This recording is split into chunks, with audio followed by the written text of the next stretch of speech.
Welcome to the Wizard of House podcast, where Lee, Mr. T, pulls back the curtain on residential real estate. This podcast features casual conversations with homeowners, industry experts, and a variety of guests about their failures, successes, and overall experience in the real estate world. Let the Wizard of House pave a yellow brick road to your real estate success on our weekly podcast with our host, Mr. T. Hello, everybody. This is Lee Toutounchian, Mr. T, your realtor in the Port Orange, Daytona, up and down the coast area, doing another podcast.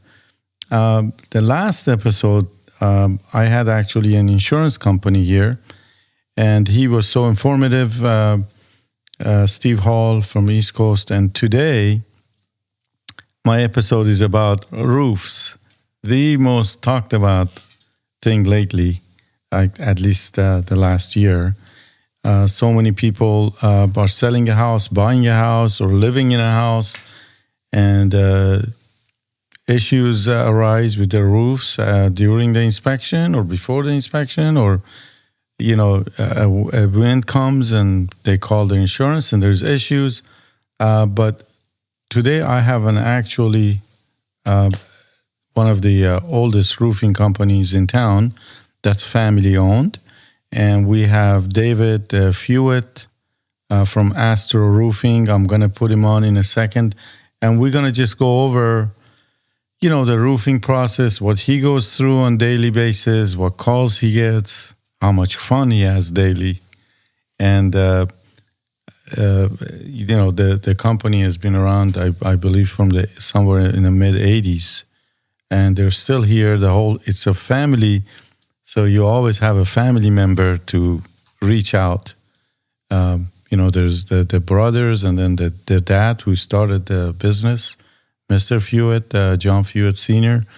But I'm going to go ahead and put David on. David, thank you for coming to my show during your busy work season with all the rains. I'm sure you have your hands full with all the rains and roof leaks and new roofs. Sure. Re-roofs, permitting, chasing material. You hear that storm that came through last night? Oh my gosh, I sure did. I kept looking at the ceilings. I'm like, what's going to give? Raging in the middle of the night. Go ahead and introduce yourself. Tell us a little bit about yourself. And again, thank you for coming. Of course.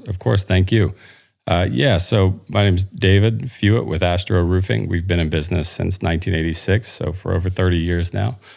Our father started this business back in the 80s, and I have two brothers who run it now. We've taken it over.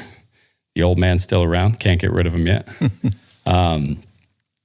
We've been in the Volusia County area, although we serve, surrounding counties as well. Mostly we do residential asphalt shingle roofing, but we also do metal roofing, some commercial roofing, flat roofing, things like that. But mostly we are involved with residential single-family homes, shingle roofing. Great. So what have you been running into with all these issues? And also, besides roofing, do you guys, just a general question, do you guys do anything else like gutters? Or do you just remove them and put them back? Or do you put new gutters? We usually will, most of the time, we'll work around the existing gutters that are up there. But if a customer wants us to remove and replace new gutters, we will take care of that for them. We can offer that service. Mostly we focus on just the actual roof install. Okay. But gutters... we usually, the majority of the time we could work around it, but if a customer needs them, yes, of course, we can install new gutters as well. So, guys, I got to tell you, David has been awesome, and the entire crew. He's my go-to guy when it comes to any kind of roof questions or issues or concerns. Let's say I come to list your home, and you're like, Lee, what do you think of this roof? I'm like, well, you may need to replace it. Let's get a quote. Guess who I call? I call David. And he always comes in with one of the best quotes, straight, quick. They're very prompt. And your roofs come with a warranty, right? Yes, correct. Yeah, they have a labor warranty, material warranty. So as far as different types of roofs on, what has changed? Like between, I know we used to have 30-year shingle. Yeah. They used to say, it lasts 20. And I'm noticing the new shingles are thinner than they used to be. I don't know if it's my eyes. There is some truth in that. Some of these companies are pushing that a lighter is better. Maybe some technology that we have integrated this technology that will resist weather, and it's also lighter for your roof. And I'm still on the fence about some of that. I think some of these companies are just pushing lighter is better so that they can make more, make more of the same amount of product. Same architectural. It just doesn't look as. There is some truth in that. Certain companies, not all the roofing companies or not the shingle manufacturer companies are doing that, but some of them may or may not, be pushing a lighter is better type of approach. And we're just talking about the warranties, and the warranty issue right now is a real conversation, I guess, sometimes. So as you mentioned, the 30-year shingle. So a 30-year shingle. So if a customer of yours right now says, hey, I'm going to buy this house and I want to put a new roof on it, and I want to get a 30-year shingle put on there. So by Florida code, it has to be, so you have to have at least 110 mile per hour wind warranty on certain properties, and it's 130 mile per hour wind warranty that comes with the architectural style shingles for single family homes. So that 130 mile per hour wind warranty is based upon the weight of the shingle, and it's also based upon the architectural style shingle that is a 30-year shingle. So the 30-year shingle is not going to last you 30 years in the state of Florida. It's not. Realistically, you're looking at to get somewhere around a 20-year shingle. And we talk about this daily with customers who are saying, well, why am I buying a 30-year shingle if it's only going to last 20 years? And if my insurance company is going to give me a hard time after 15 years, why don't we go back to putting on a 15-year shingle? Exactly. Why don't we put on a different product and put it on, that's maybe a little bit less and you change it more often. But that's something that the manufacturers and insurance companies, and it's all kind of coming head to head as of, the past couple of years, especially. And it's it's hard to explain that to some customers sometimes when I look at a roof and see that it's 17 or 18 years old and they say, well, it's a 30-year shingle. And I say, in Florida, you're probably only going to get 20 years depending on the weather patterns we get. And then on top of that, you have to worry about insurance companies who, some of them don't want anything to do with a roof that's over 15 years old. So we go on roofs often where the roof looks pretty good. It's just a matter of age now. So it puts... And the laws changed on that. Sure, So it puts as of July 1st, they can't just turn you down because your roof is 15 years old. Correct. As far as I know, with everything that I've read, and again, this is all for podcast purposes. Don't quote us on anything legal on this. That as of July 1st, so an insurance company... Mostly. They have. I don't believe they are able to drop you, so to say, if your roof is under 15 years old. And if your roof is over 15 years old, you can request an inspection if you can get an inspection to certify that there's 5 years or so left of life in it, that they can't But no less. But no less. It's got to be 5 years. It's got to be 5 years. What I learned. And so that fine line, as you know, hits a lot of houses that go on the market. So there's a lot of questions that come in about, I'm selling my house, I don't have any leaks, I'm not missing a single shingle on the roof. It's been fine. I bought a 30-year shingle. It's 16 years old. Why can't I sell it with a 16-year-old? But is it true that they're prorating them when they come out? Like an insurance company will come out and say, the new policies. Yeah. They come out, they say, okay, 30-year shingle is worth $12,000.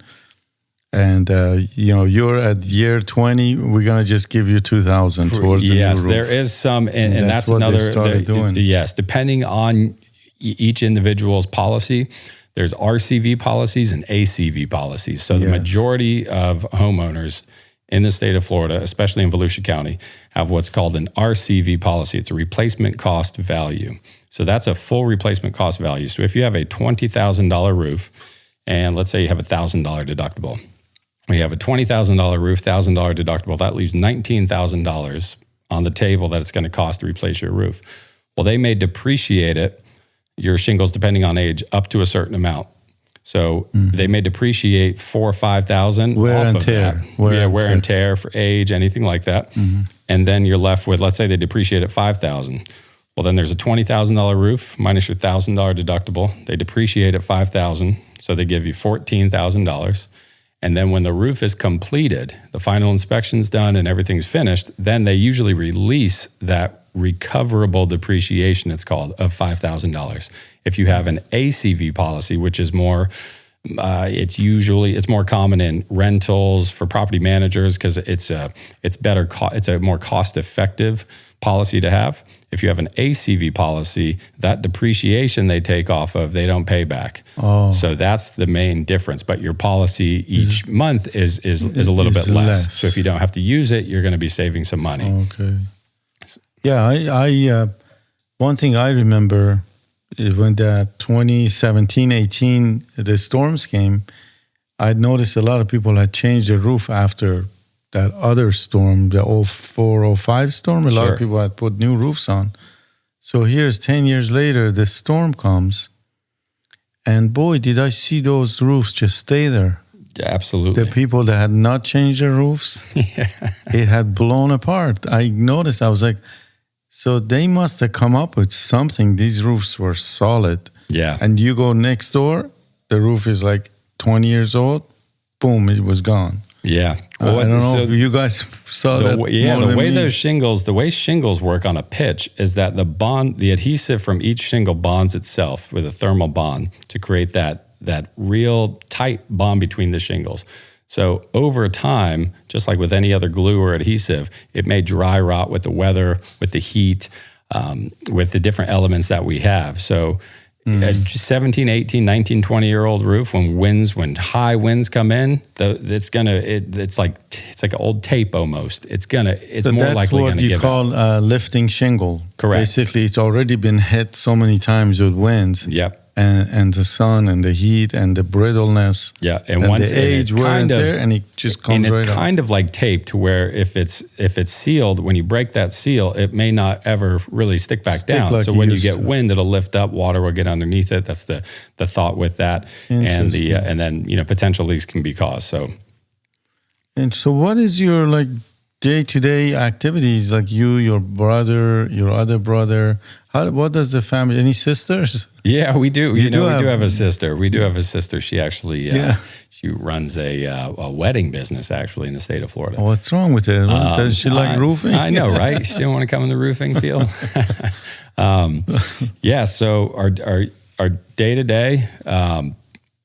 So Johnny is our oldest brother. He's the president of the company. So everything is under his umbrella, so to say. So he's the president of the company.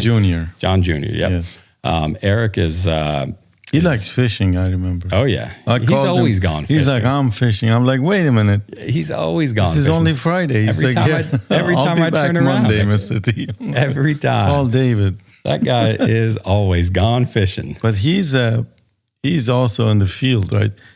He is. You are more like. Are you like? I'm sort of a utility player with the sales side of everything. So. I handle a lot of the insurance questions that come in, a lot of the insurance topics that come in. Any of those issues, I'll deal with directly. And then Eric, our other brother, is more of the project manager. Yeah, he handles all the crews and all the major tech of it all. I seen him. He was right on the roof, and he was when a new roof was going on. Yeah, and I stopped in, and he was up there. Yeah, so it works out good to have three, because with any business, there's so many different parts and moving parts. So when it's just one person doing everything, it's just, it's a lot to deal with. So when you have multiple heads to bounce a couple things off of, or it's a lot of it's the small detailed things, hey, can you run and pick this up? Or, hey, while you're over there, can you grab that? Or so it helps out to have a couple of people you can trust. Why should somebody go with your company? My personal feel is a great family, small family community. If you were not a good company, you would have been out of business, such as myself. If I was not, I agree. 20 some years. So I really admire that, and I think it's easier to get to you guys. It's easier to get a response. I've had you do a roof in a couple of weeks. You get the permit, boom, it's done. Yeah. We do our best to make sure everything is as smooth as possible. When needed, as fast as possible, as quick as possible, while also, of course, maintaining the quality of the project. With our company, that's especially what I hold myself to. I want to, when somebody signs up to call us up, or from the moment that they even get an estimate from us, I want them to know if they have any questions, they can call us directly. An owner will always be around on site. You can always reach one of us. You're not just going to be, another roof that's done or get lost in the mix. You're going to be an important project of ours that we will take care of everything along the way for you. If anything comes up, if there's a certain amount of rotted wood or soffit or gutters or anything like that, we know how to handle all of those issues that may come up. We have the experience to make sure that we don't have to stop a project and we can carry on through. We have good relationships with the inspectors, with the city, with the county. And even when the roof is complete, after that, that's one of the most important things. So usually after you get a new roof put on, you'll know within the first 30, 60, 90 days, somewhere around there, if there's a leak, especially if it's this time of year. Yeah, exactly. Because maybe a nail didn't, set right, or a shingle didn't set right, or it happens. Or maybe a vent on your roof actually has a manufacturer's defect that you can't see, but water can get through it. So after the first couple rains, you'll know if something's wrong. And to know that, we'll come right back out, most likely, most of the time the next day, if not the same day that you call to come and replace it, fix it, take care of anything. And that's just, I guess, a couple or a few of the reasons, some of the reasons why, I would say, of course, use us and choose to use us. At least give us a call to let us give you an estimate on your roof and talk to you about some of the questions or details you have. And you guys do repairs too, right? I know you did one for me, couple for me. There's a few people we do repairs for, especially in the in a quick instance, when it's a matter of time is being pressed. That we do some of them. We've sort of dismantled our total repair crew to actually have a dedicated repair service, because the repairs are, unlike full production of a roof replacement, the repairs are more so kind of hit or miss sometimes on how you price them and how you don't price them. And are there going to be 3 this week or 9 this week? So it got kind of hard to staff that out properly to make that work efficiently. So that we are still fully able to do repairs of pretty much any kind. But we're, I guess, a bit more, that's one thing that we are sort of selective on, I guess, with the repairs that we do. But if there's multiple times when people call me and they'll say, hey, I need a repair done on this and that. And I'll say, well, we can't do it, but here's a number of somebody I know who I'd recommend who can. So we're always more than willing to help you out if for some reason we can't do something specific that you need us to help with. Great. That's great to know. Now, you said something about maintaining, and it triggered about maintenance. I personally, I had a roofer one time tell me, keep trees and stuff. What's your recommendation, for somebody? How do you maintain a roof? Do you recommend soft washing your roof? Does that hurt it? Or, what does a homeowner that can't get up there do to make sure a roof is wearing like it should, and that we're not directly hurting the roof by whatever we have around it? Yeah, that's a good question, and that's a question that we get often. And as far as the soft wash or pressure washing anything on a shingle roof, my thought is that as long as you get somebody or someone who is a professional and who knows what they're doing, I don't see that it'll hurt, and sometimes it'll help clean it just enough to where it gets some of that algae off, some of that, that dew that's built up on there, so that doesn't become a problem later.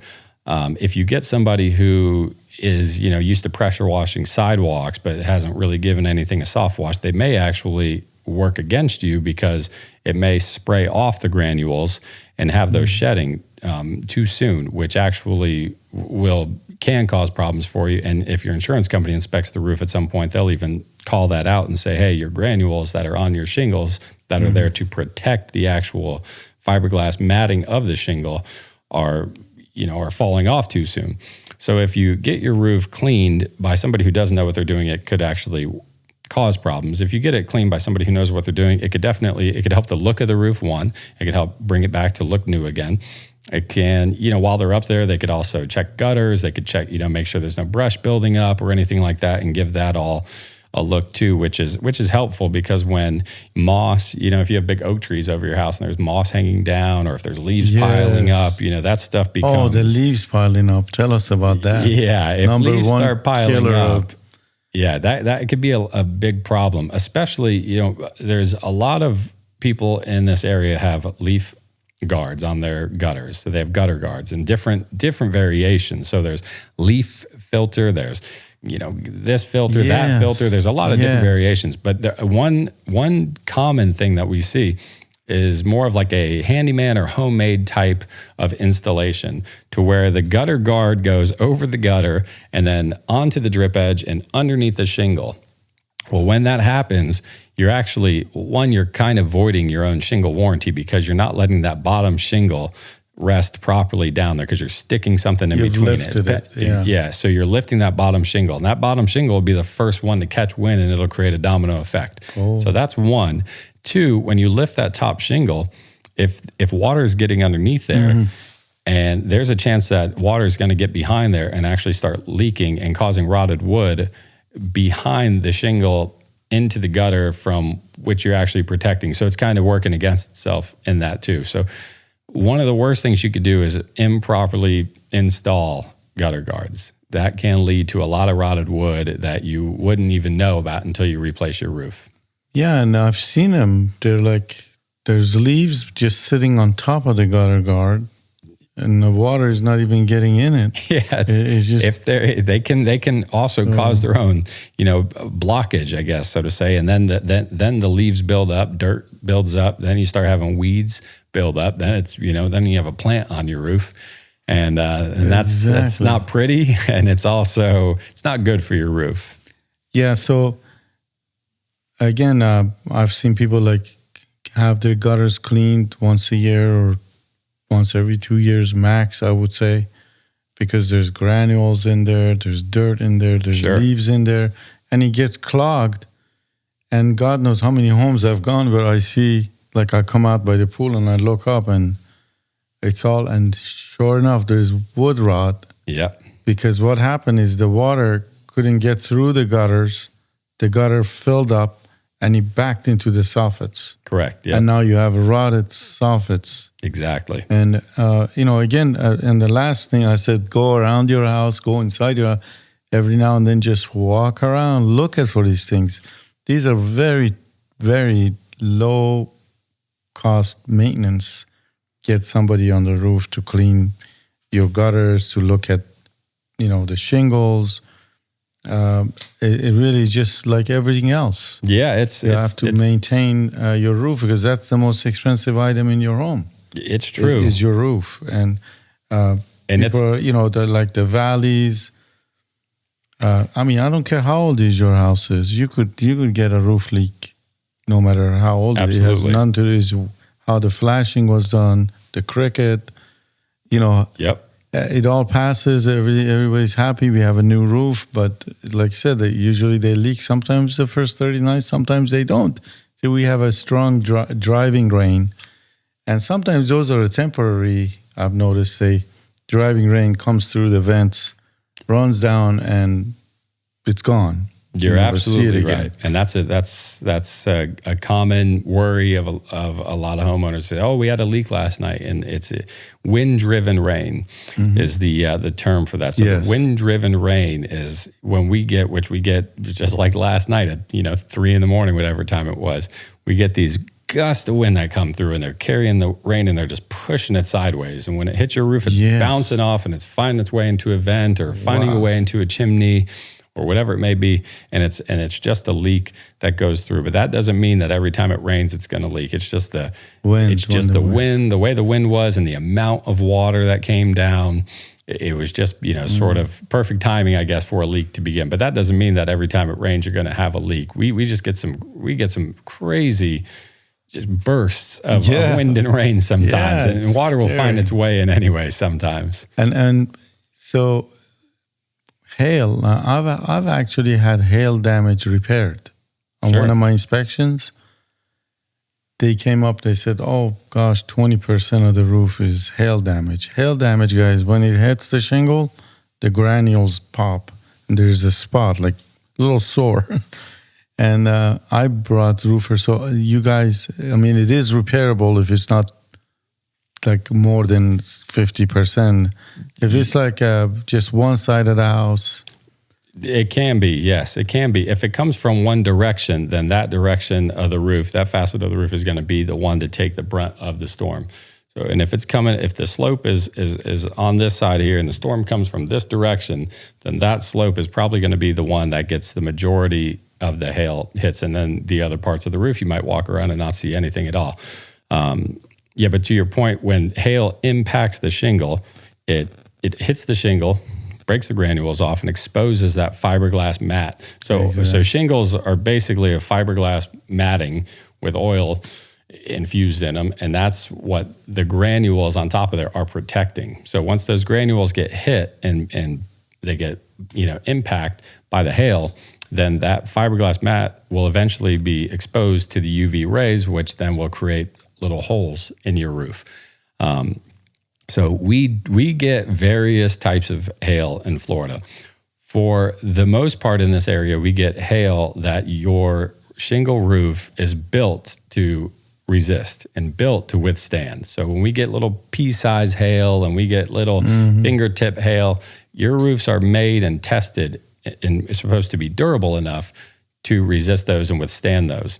When we get bigger hail, like which we've had recently in New Smyrna just a couple months ago, when we get bigger hail, true golf ball size hail, when we get hail that's, true dense hail, that's when it's going to make an impact and do some damage. That'll not only damage your shingles, but it'll damage your vents on the roof. It could damage your siding. It could damage your window screens. It could damage your gutters. It could damage your vehicle if it's parked outside.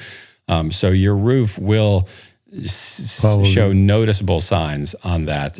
And it's rare that we get a really big impact in Florida, but we have had some of those within recent times.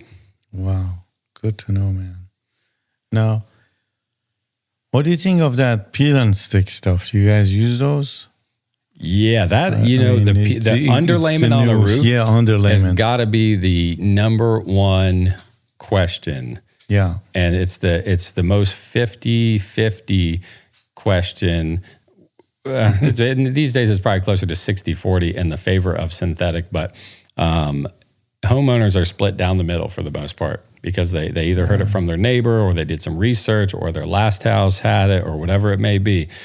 The peel and stick over the entire roof surface was not ever, from my understanding, not ever recommended by the manufacturers and contractors. It came about by the insurance companies, some insurance companies, not all of them, but some of them who recommended putting it on the whole roof.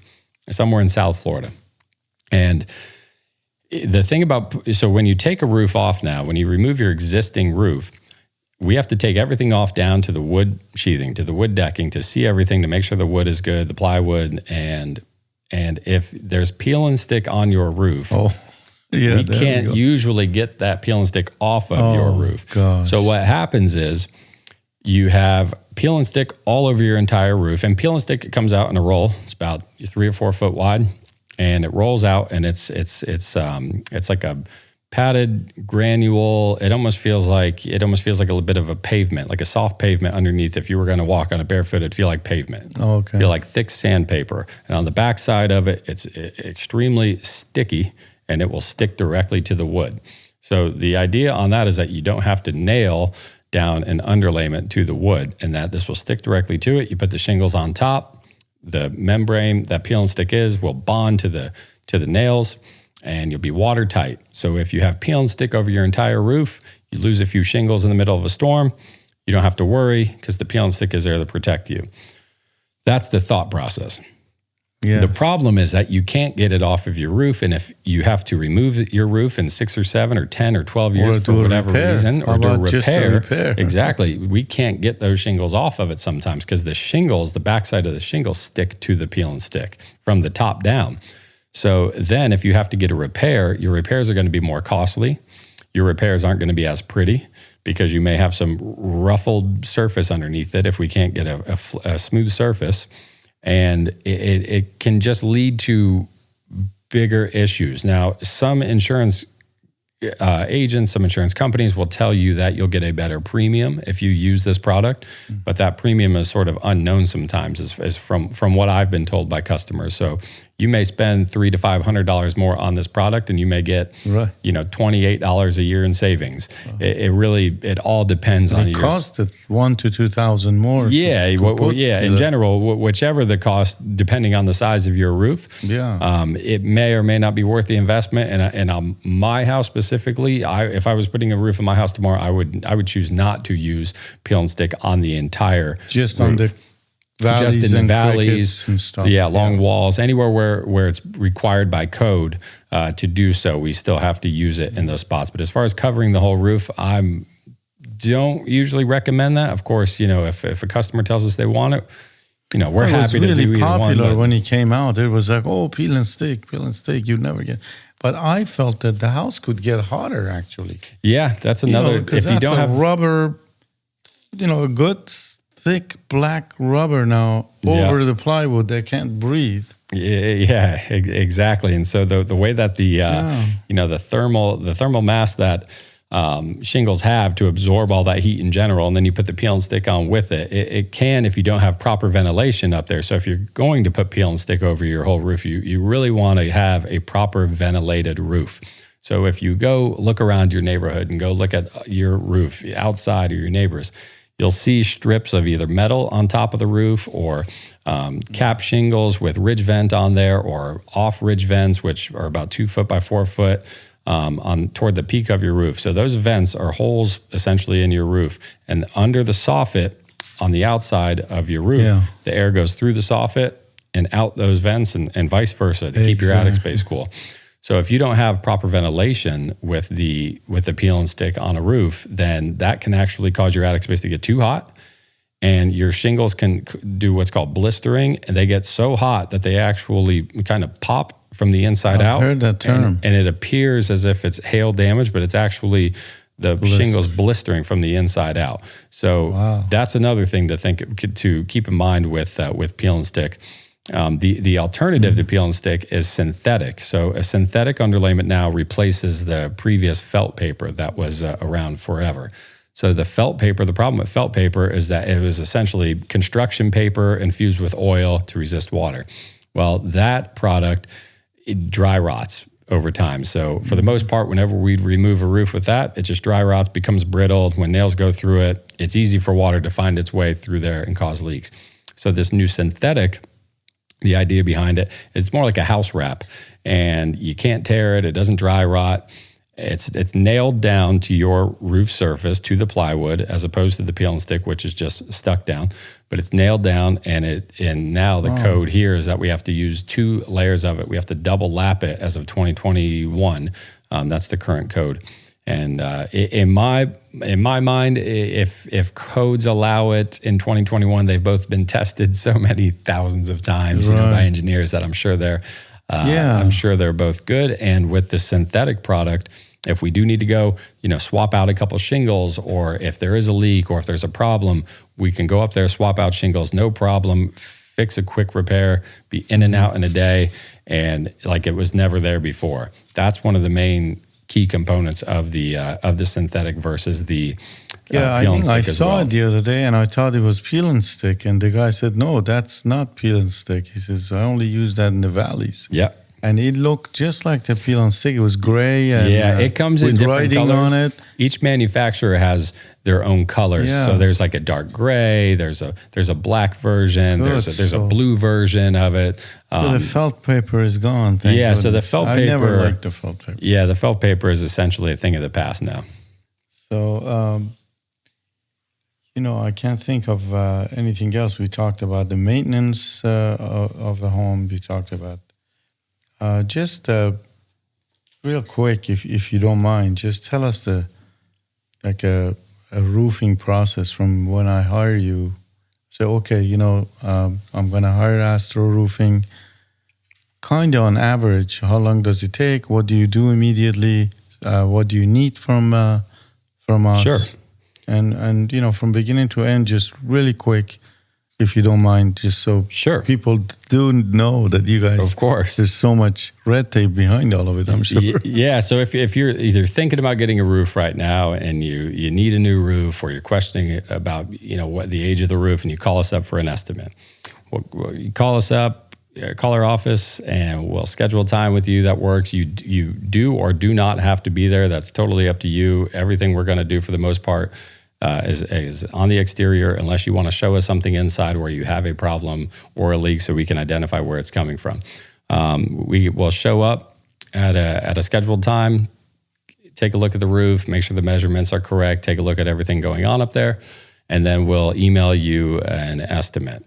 If you approve the estimate, we'll come back out, meet with you at your residence usually, and we'll sign a copy of the contract. We'll take a deposit. A deposit is we usually take either a $500 or $1,000 deposit up front.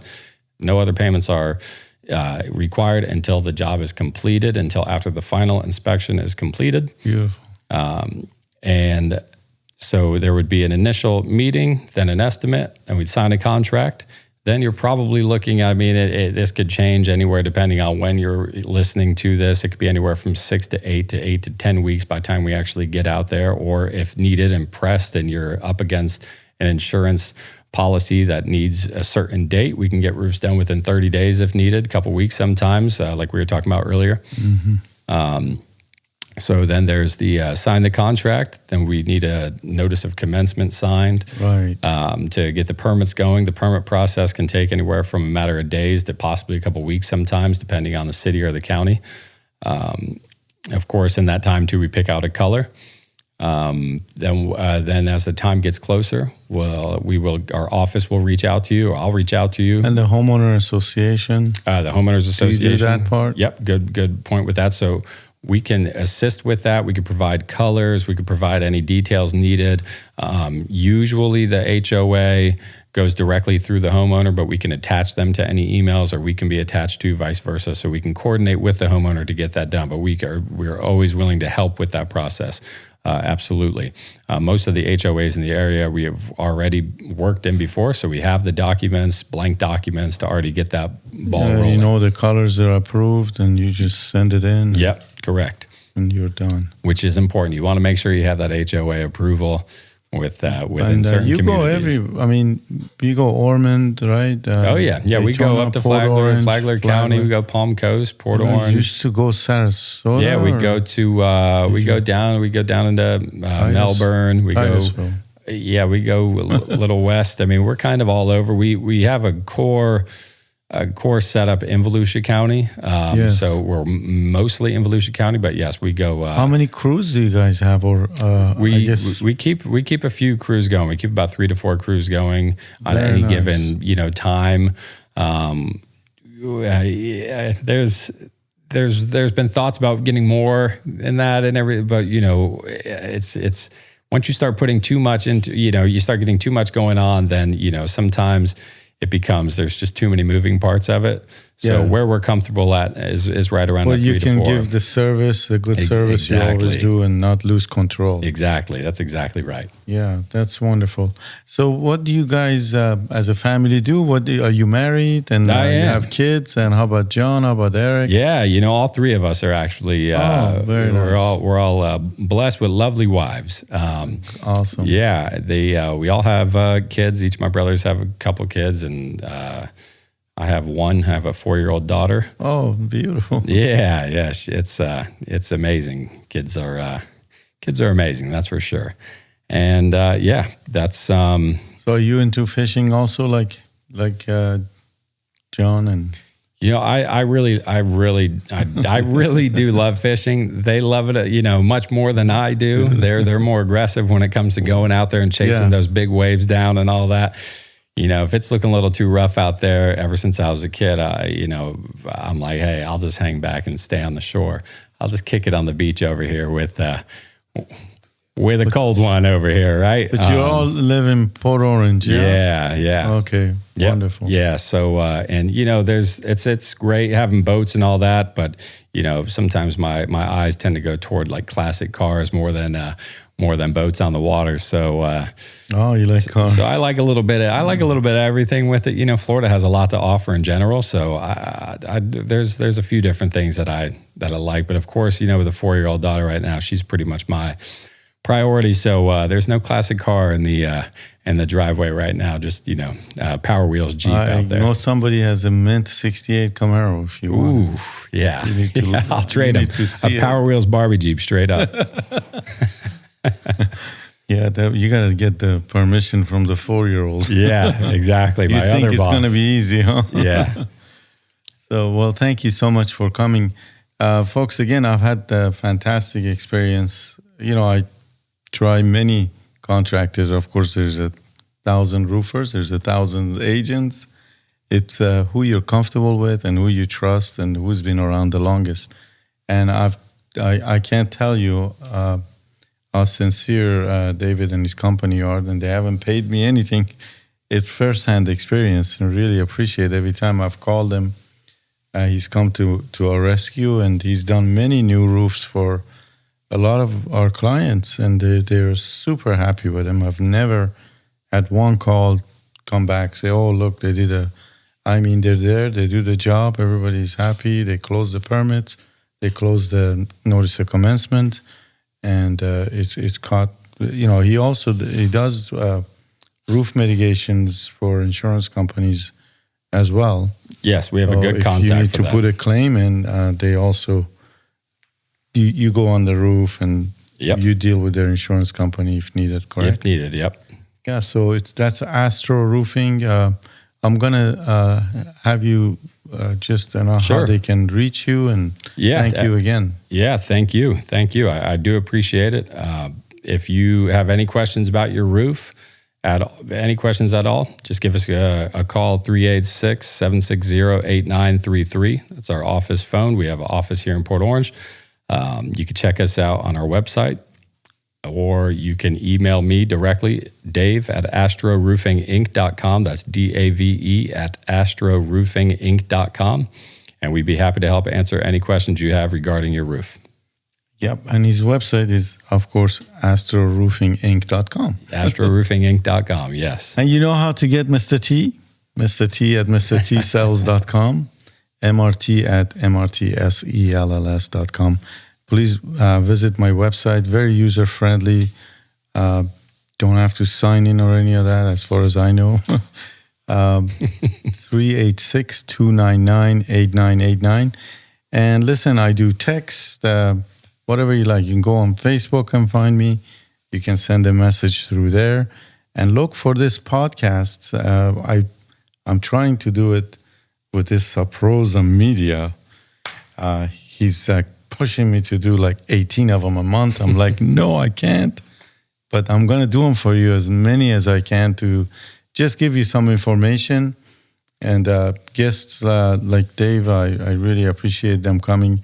It's really very informative. It's good for all the homeowners, including myself. And out of every one of them, I learned something new. So I appreciate you for listening and tuning in.